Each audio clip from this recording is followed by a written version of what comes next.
Hi, it's Dave Johan. Pleased to be joined by Ra Holcomb and Carl Bryant for Punch Out Boxing, discussing and breaking down the mega fight between Anthony Joshua and Jermaine Franklin live at the O2 today, live on dazn.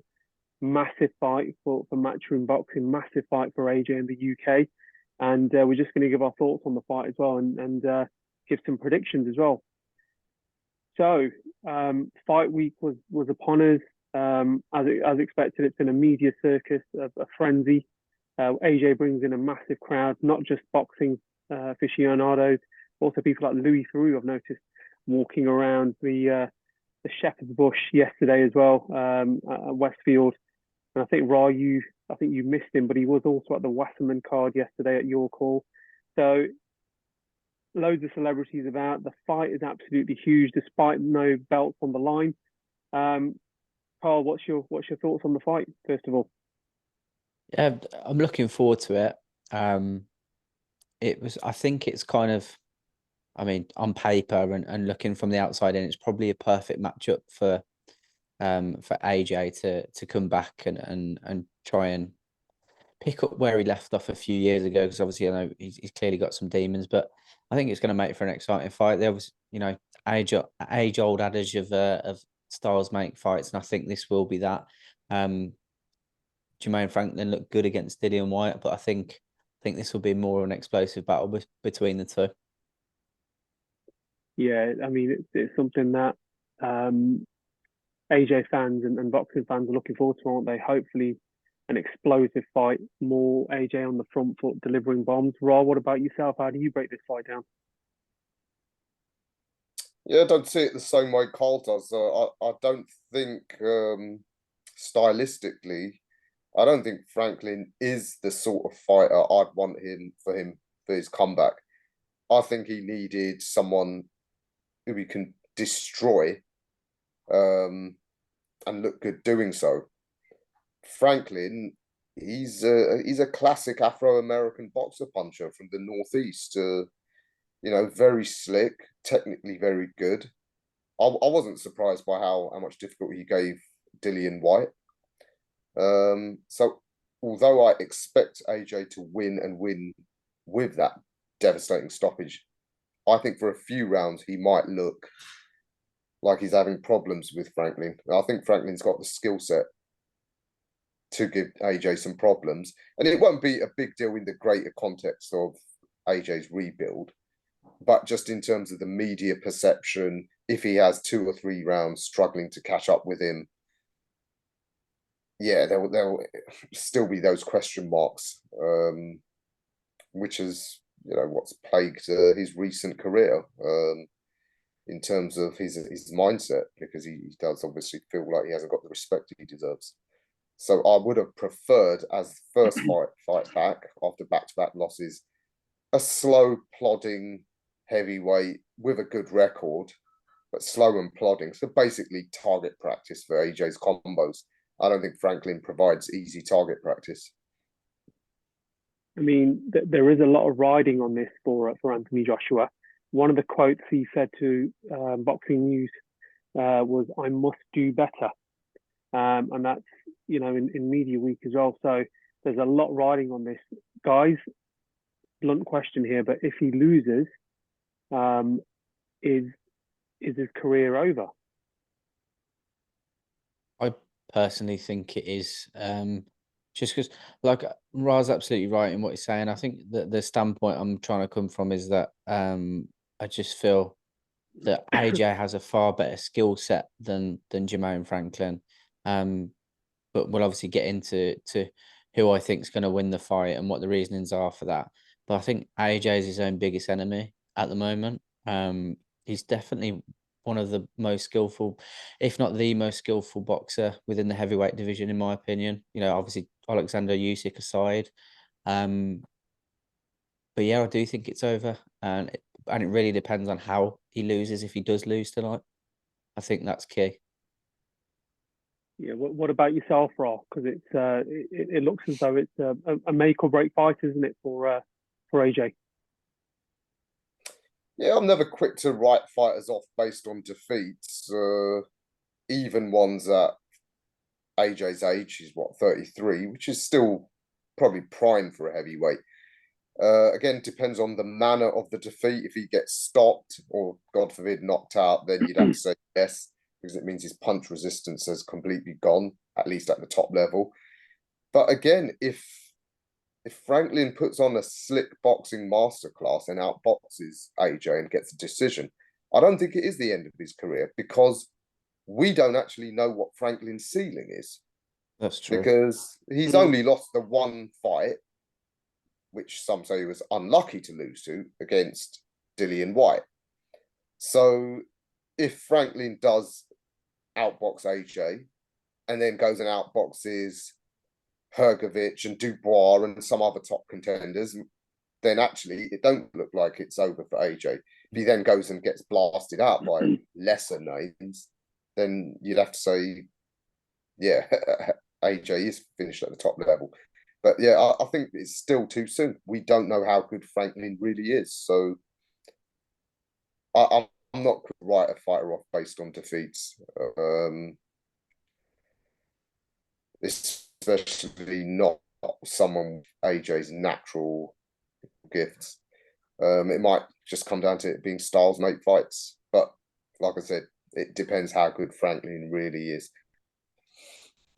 Yeah, I mean, my take on it is, I think if AJ wins in devastating fashion, which is, when we come on to the predictions,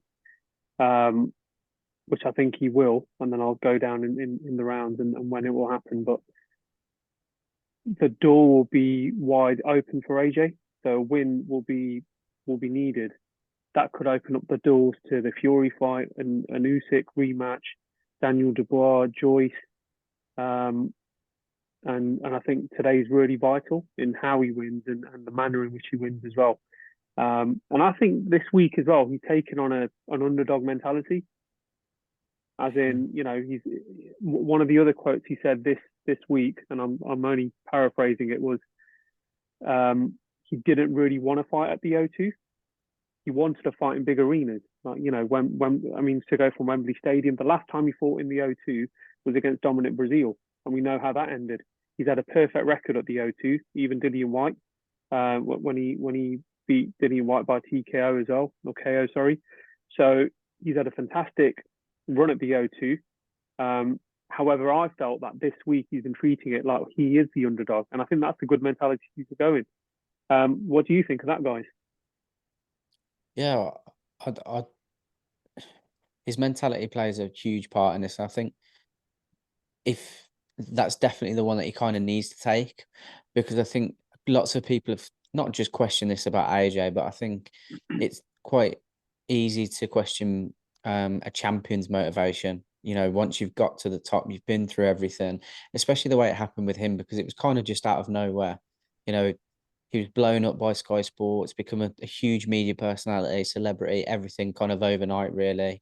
And then to keep that motivation once you're at the top must be very difficult for anybody, especially if, well, I don't know, I don't know him personally, but if there were there's kind of weaknesses is the wrong word, but if there's kind of traits in your mentality where you're at the top and that's it, and you don't really know where to go from there, I think it's very easy to get disillusioned with the sport, and I think that's something that he potentially went through.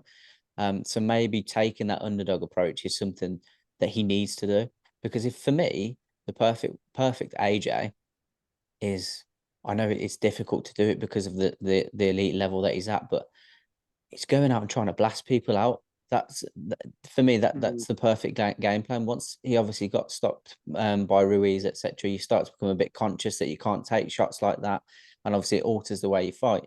But for me, sometimes I just wish he would just switch off and just go balls to the wall. I honestly think that's the best AJ, personally. So underdog mentality is definitely the way forward for him. I'm not sure I've seen that from him. That's my only worry. I don't know, sometimes I've seen some interviews this week and I've just thought, I don't know if he's all there again. Don't know if he fancies it. I hope he does. I do hope he's up for it. What about yourself, Rob? Yeah, you know what? I don't put too much stock in this idea that AJ's mentally weak or fragile or whatever. There's no doubt he's been under huge amounts of pressure. And I think that pressure has come more from Matchroom and dazn. Even if they're not actually applying it, it might be AJ puts that pressure on himself in that he doesn't want to let them down because they've invested so much money in him. I don't know if you remember that interview I did with Eddie about a year ago in Camden, when I asked him, wouldn't it have made more sense after the first Usyk loss to step away from the world title scene for a year to get time to work with his new coach? And that's why, to some extent, I don't want AJ to look sensational tonight and blast Franklin out and get straight back into the world title picture. I don't want AJ to fight Fury in the summer, which is probably sacrilege to most fans. But let's be real, a lot of these guys, Fury in particular, tries to get guys with him. And I really think AJ has yet to reach his ceiling. Unlike his rivals, Fury, Usyk, Wilder, they've reached their ceiling and they've already peaked. AJ may have peaked, but he hasn't reached his ceiling. And the reason is because he was rushed too quickly to the top and didn't get a chance to work on some of the things that he needed to away from the world title scene. The pressure's been on to keep hold of the world titles because of the massive amounts of money Matchroom and dazn have invested in him. So I really think he needs 3 fights this year with Derek James, who I think is a great choice. Maybe a couple of different styles and just correct and hone, you know, his natural talents to the best of his ability, and then go for the world titles again in 2024.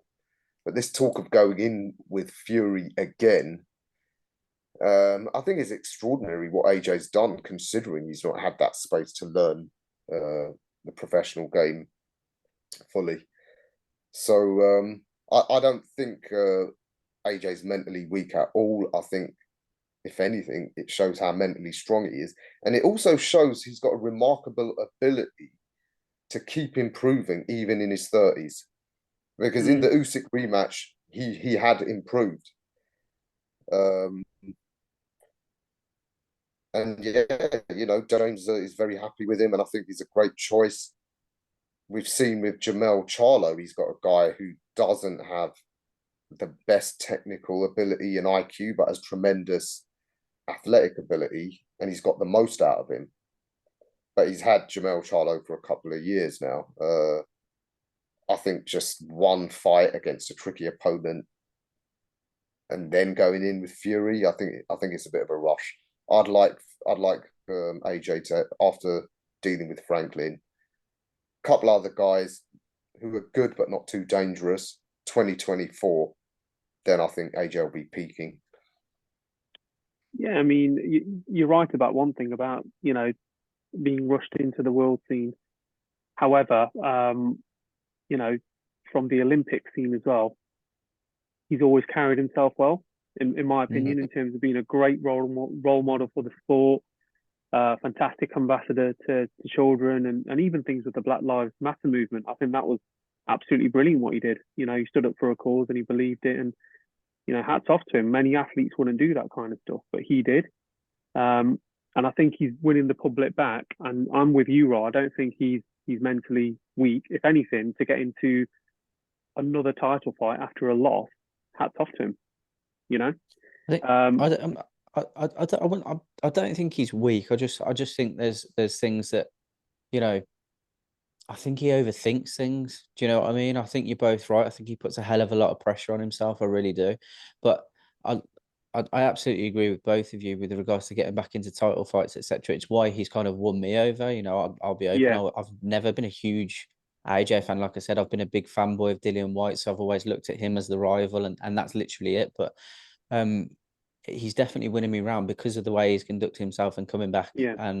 And you hear the way that Fury's been conducting himself lately, and you're just like, you know, it's not entertaining anymore. Like, it was funny at first, but now it's just like, come on, we're all in our 30s, 40s here. Like, let's be professionals about it. And Anthony Joshua's going about his business. I genuinely do hope he gets a result tonight. I'm just not sure he will. So let's go on to our predictions before we wrap this up. Then who wants to go first? Carl, Ross?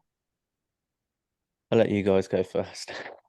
Okay, I'll throw mine in there. I honestly can see Anthony Joshua winning this one, in emphatic sort of fashion. I think he may start off slow, but I can see him knocking out Franklin by about round 7. I think that then will release the tension. I think we're going to see the old AJ, the one that used to go out there and gung ho, not afraid of a gunfight, similar to like the dominant Brazil. That was the last time he was at the O2, and again we all knew how that ended. So I want that, but I can also see that as well. I can see an AJ stoppage by round 7. There you go. Mm-hmm. Carl, Raw? Yeah, I'd say similar. I think for first few rounds, maybe as far as round 4, I think we'll see Franklin use all his slick moves, and will be giving AJ a lot of problems. He might be winning the fight up till that point, but I think within 6 rounds, AJ will have worked out what he needs to do, and he will find the range for unloading his devastating combos. Franklin will brutally learn what a top-level heavyweight puncher is really about, which he hasn't fought yet. And yeah, I think we will get an AJ knockout in 6 rounds. Carl, what do you think? I hope you're both right. I do. I'm the other way. I actually think that Franklin's going to stop him. I think it will be late as well. I think I'm even going to go with a punch. I think Franklin's very slick with that uppercut, and I think he's going to catch AJ with it. I think he's quite susceptible to an uppercut, and for some reason, when I've watched him, his body just seems to freeze up. He tenses up when he gets rocked. He's not one of those where he's wobbling. He just tenses up, and I worry that he's going to get caught with a shot like that around the 10th round. I think Franklin stops him in the 10th. I know people are going to think that's ridiculous, but I don't know. Something just tells me that's what's going to happen. Well, we'll put it this way. I mean, it's a sport of opinions, isn't it? At the end of the day, Yeah. And I like the fact that none of us are apart from me and Rob, we're not in unison. So there is a bit of a debate there as well, which is great. But look, it's going to be an interesting one.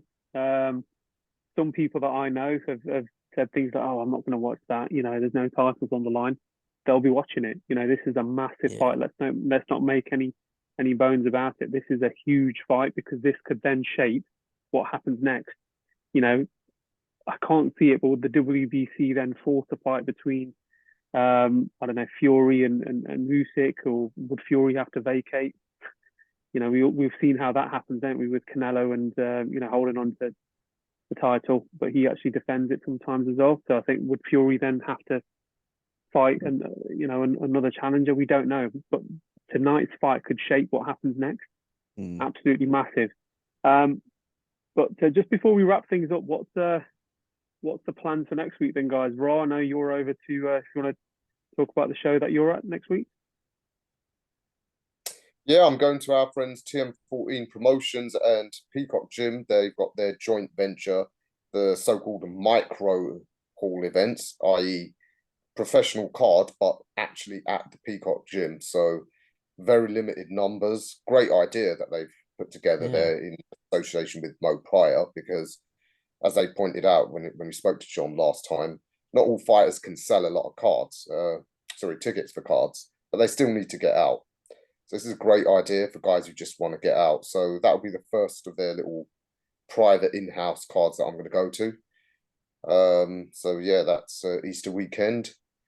And obviously a fortnight from now, we've got Zhang coming over to face our own Joe Joyce, which I'll be going to. Yeah, that will be an interesting affair as well. Carl, if you've got any Zoom interviews, let us know as well. And I think you may be at one of the gyms in the West Midlands with I'll maybe in the West Midlands as well, visiting one of the gyms and getting some gym interviews as well. But again, look out for all the action on Punch Out Boxing on YouTube, Twitter, and also our Facebook page as well. So thank you guys for the support, and we will catch up with you soon. Thanks, gents.